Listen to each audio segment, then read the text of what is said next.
दर्शक बंधु ओढ़नी सीरियल रे देखा पाइबे एक धमाकदार एपिसोड। जीवन ज्योति को सरप्राइज दबा प्लान करथिबे हेले ज्योति जीवन को ही सरप्राइज देदेबे। जीवन ताको रूम आउ ताको बेड को भल से सजई देथिबे आउ जीवन मने मने कहिबे ज्योति तमे मते सेदिन जेमती सरप्राइज देथिलो मु तुमको आज सेमती सरप्राइज देबी।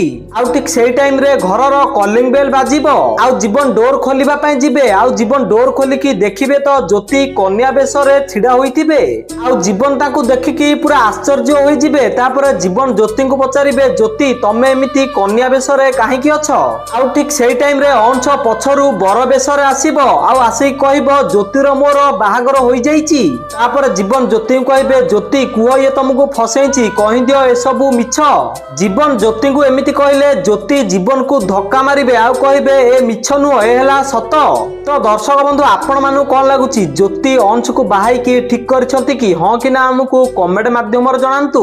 आ ए बळे ओढणी सीरियल रो सब टिकमिक अपडेट सर्वप्रथमे जानिबा पय वीडियो को लाइक करी चैनल को सब्सक्राइब कर दियंतु।